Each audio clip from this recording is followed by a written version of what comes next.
Hey everyone, welcome to match 1 of 4 of Abzan Tarmohawk, playing Lantern Control in this matchup.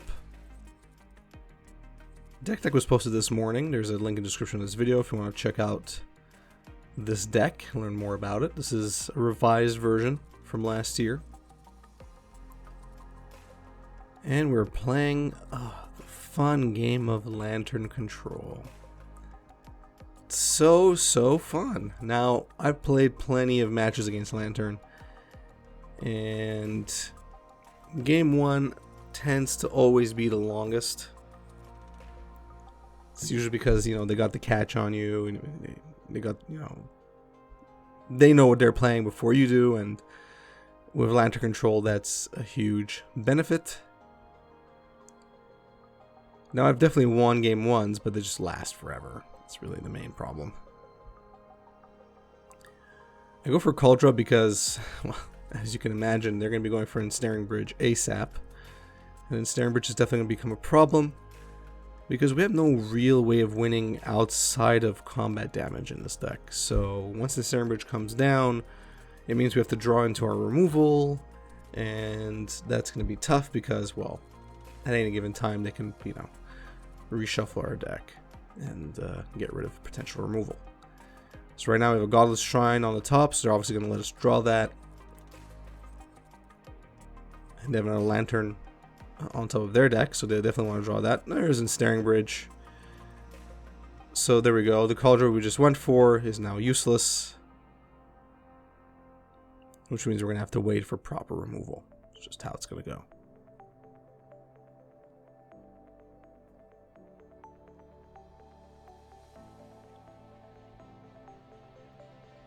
So luckily we can still attack here for now, but that won't last very long. They are almost certainly going to empty out their hand as soon as possible.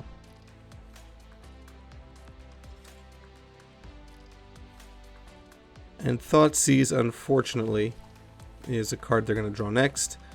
They're going to get rid of Prismatic Ending, and that's our current way of getting rid of Ensnaring Bridge. That's going to go away.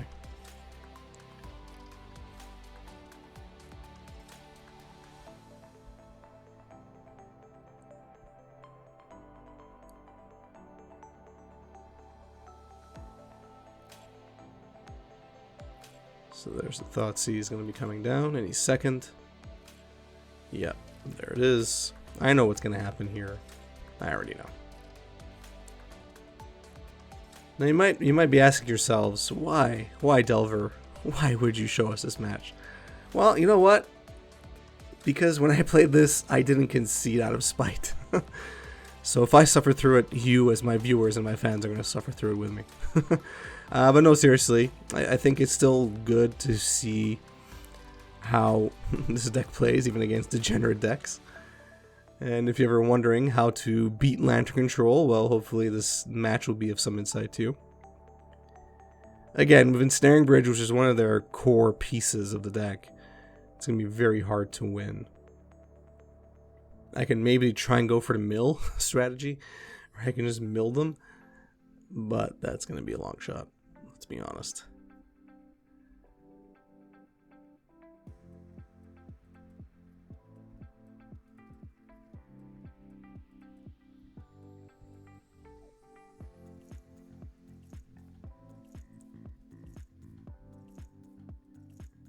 There's a lot of Urza Sagas.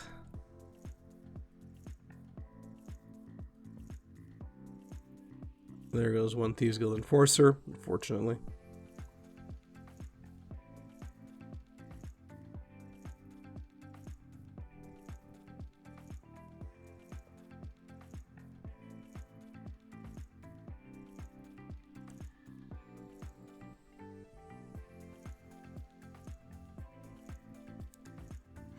I respect all Magic players. I mean, as we wait for our opponent here, just do their fiddling. I respect all Magic players, but when it comes to degenerate decks, you can see I'm already stuttering. I have zero respect for those decks. Not necessarily the player, obviously. I don't even know the player, but the deck itself is the type of deck where I'm like, why? Why are we doing this? Why are you doing this is the real question, actually. And actually, I mean, again, while we wait for our opponent to kind of do their thing here, I mean, I'm going through the motions here because what I'm hoping to do is set up one combat step kill the minute I draw into removal for Ensnaring Bridge. That's really the only strategy I can have here, assuming they don't have any sweepers. Hopefully I draw into, let's say, 2 or 3 removal spells in a row, where them, making us, getting rid of it would mean them getting rid of their lantern, which is usually a problem for them. I'm just waiting for the right time, basically. But again, here there's really so little to do. I mean, if I draw into my other Siege Rhinos, which is already too late because there's one in the graveyard, I could, in theory, kill him just through Siege Rhino effect damage, but sadly that won't happen. Okay, now they have Hexproof. Congratulations.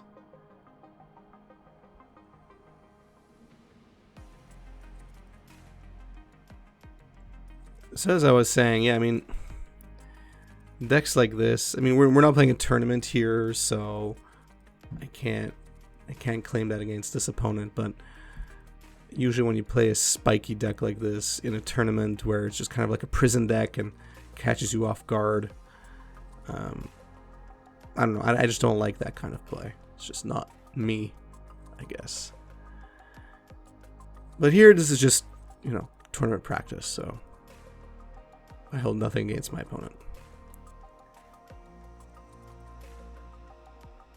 That being said, I played in so many tournaments, and I've seen this in my fair share. So if you're a Lantern player, let me know in the comment section down below how much you disagree with me.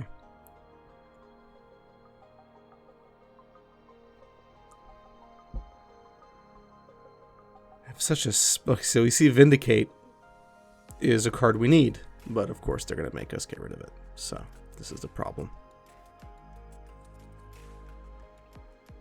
They definitely don't want us to keep milling them. And they're going to have us keep the land. They'll have us keep the Fatal Push.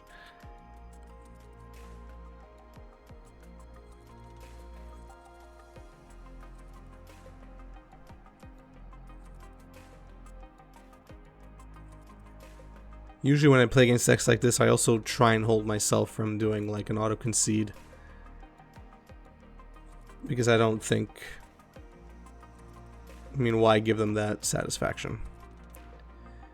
Although sometimes I do it just out of spite. I'm like, well, if you don't want to play Magic, I will help you by not playing this match. I mean, that's essentially what you're doing when you're playing Lantern Control. You're not playing Magic. A second Ensnaring Bridge resolving would essentially mean, at that point, I should concede, because, well, there's no way I'll be able to get 2 removal in a row to get rid of it in time.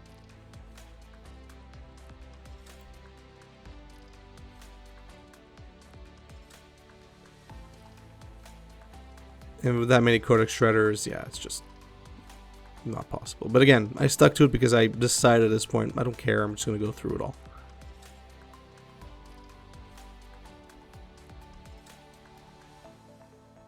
There's Vindicate. Maya Vindicate.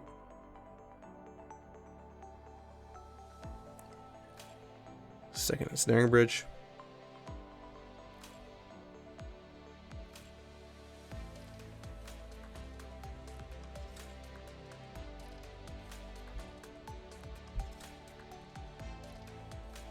Now, a lot of you know who follow me, you know that my most hated card in all of Magic, and all the 20,000 cards that have been printed, Ensnaring Bridge is basically number 1 by a long shot. I don't understand that card. There are a lot of cards like it, like Blood Moon, shuts off your lands effectively. I think Blood Moon, in my tier list of cards I think shouldn't exist, it's there, but Blood Moon still allows you to play Magic for the most part. It's mostly there to, control greedy greedy mana bases, but Ensnaring Bridge is fundamentally stopping the fundamentals of Magic, which is play creatures and attack. And for me, that's just like I don't know. It's just the card should not exist. It should be banned essentially in every format, apart from casual. Even in Commander, I think this card should not exist. Granted, Commander's multiplayer format, blah blah blah. They have a lot of artifact removal, but still.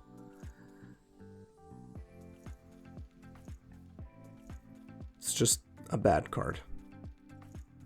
There's no skill involved in playing it. Whereas in Blood Moon, generally speaking, unless you're playing in a mono red deck, but even in a mono red deck, you're making sacrifices by playing mono red. You still have to play around the Blood Moon yourself for the most part. There's no real skill involved in playing Ensnaring Bridge.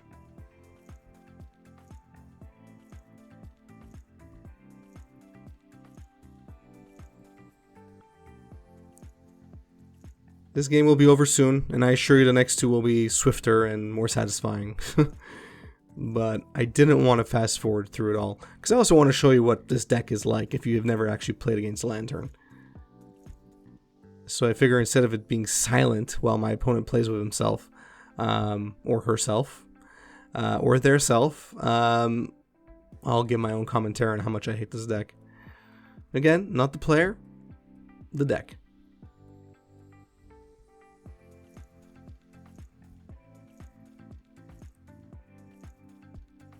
So our opponent has double Lantern, Milling Codex Shredders, Pixis Pandemonium. So I mean, the game is theirs at this point. The game is theirs. I just want to be decked. I'm at 4 cards left in my deck, so it doesn't really matter here.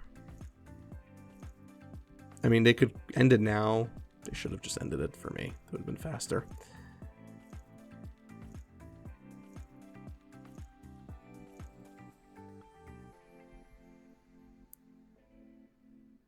There we go. I mean, I just wish that was done before. Okay, good. There we go. We lose because we have no cards left in the library. Cool. Let's get the hate going. So we're going to bring our artifact removal. Veil of Summer is very important here. Actually, Surgical Extraction, if we could get rid of one of their pieces early and then surgically extract it. That would be nice as well, like a Lantern of Insight. Ensnaring Bridge, obviously, if we could destroy Ensnaring Bridge and then surgically extract it, that would be fantastic, because essentially they'd lose. So just getting rid of basically anything that's literally not relevant, which is easy here. Fatal Pushes, damn. I might be keeping some Fatal Pushes for the golems being created by Urza's Saga, but realistically, I think.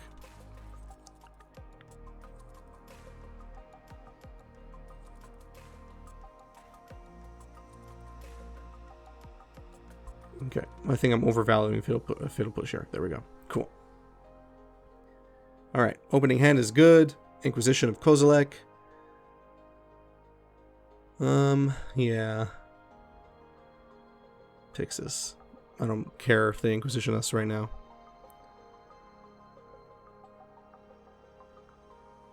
Engineer Explosives, sure.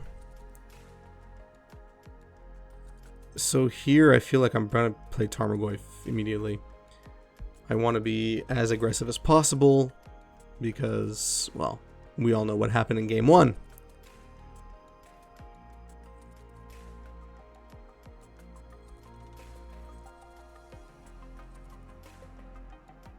Getting rid of Pixis of Pandemonium was good, and the fact that they don't have Lantern is also very good here.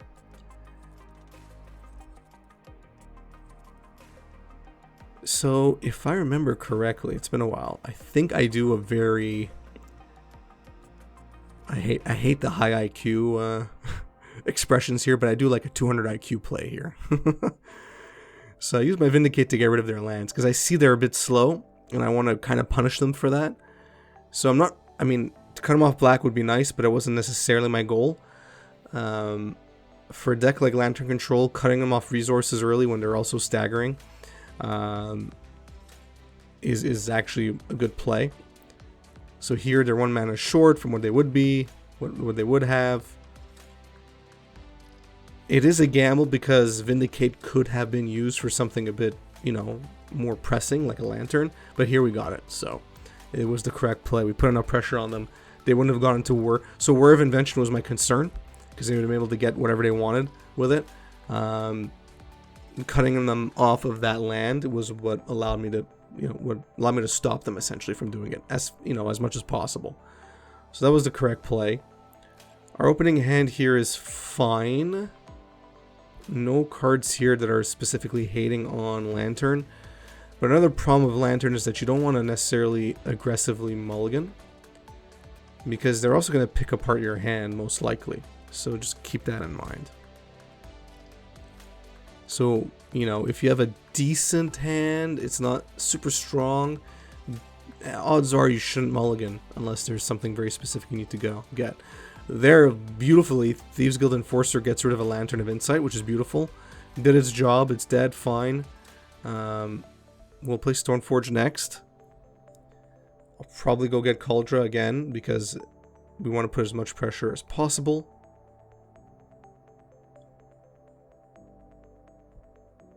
Yeah, Cauldra. So as long as Stoneforge survives, we're good. Okay, doesn't. It's fine. Engineer Explosive is actually a great draw. I'd almost consider playing it now before it can get, yeah. So you could see what card I'm going for here. Going for Ensnaring Bridge. It does hit 2 of our cards, but that's fine. So they get their little golem.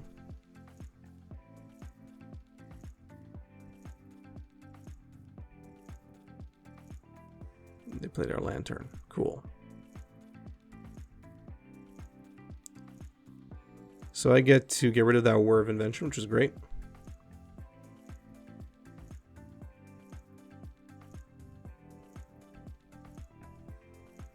Oh, no, they want to save it. Cool. No problem. Good. Got rid of some cards I didn't want to see. Let's get rid of more. So again here, pressure, pressure, pressure. That's what we need to do. That's fine. So we got rid of one Supreme Verdict, which is great. It went right into the graveyard. Dodged a bullet there, or did we? I don't know, we'll see.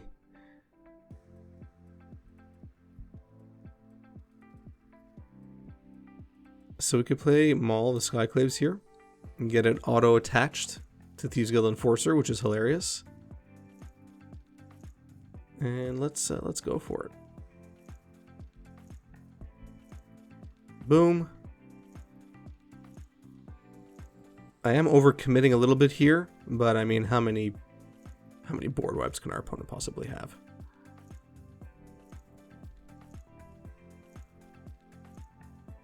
Oh, well, I guess more than one, because Supreme Verdict right on top. So I guess we know what's coming down here, unfortunately. I'm slightly tilted by that, but fine.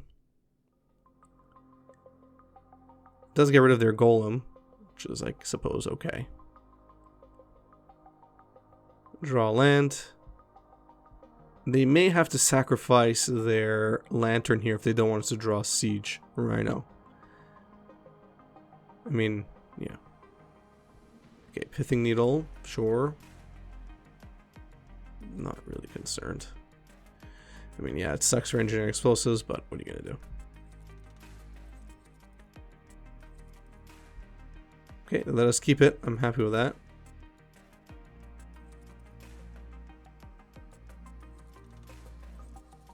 So it's gonna be coming close to the wire here. They need to get rid of Siege Rhino, essentially. Like, now. Or Ensnaring Bridget. Okay, yeah, they're going all out. They're hoping for a Hail Mary here. Ensnaring Bridge would really suck. War of Invention. Cool. Ensnaring Bridge. Yep. So that's a thing, and I'm still tilted, as you can tell from my lolling.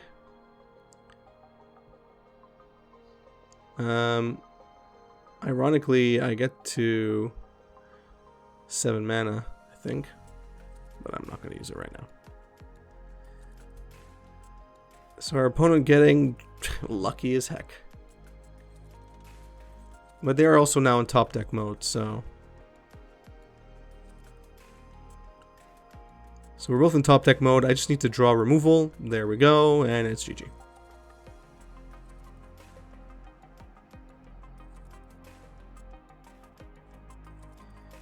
And that's game over. Boom, we got it. So that's Lantern Control for you. If you ever want to see what you're missing, that's it. Let me know in the comment section down below what you thought about this match, your thoughts on Lantern Control, how much you disagree with me. That's perfectly fine. You know, we can have a nice, kind, and respectful discussion on that. If you enjoyed the video, please give it a thumbs up. If you did not enjoy the video or my commentary, double thumbs down, of course. If you enjoy my content in general, please subscribe, hit the notification bell. Follow me on Twitter, Facebook, share my content on social media. Watch it start to finish like you're doing right now. Thank you very much. Every second does count. That's awesome. I really do mean it. I really do appreciate it. If you want to support me on Patreon, check out the Patreon link in the description of this video. Check out the Patreon rewards program. Basically, you get rewards at the end of every year for being a patron. You essentially get your patronage money back and then some. But all the information is on Patreon. Check it out. Thanks, and have a good one.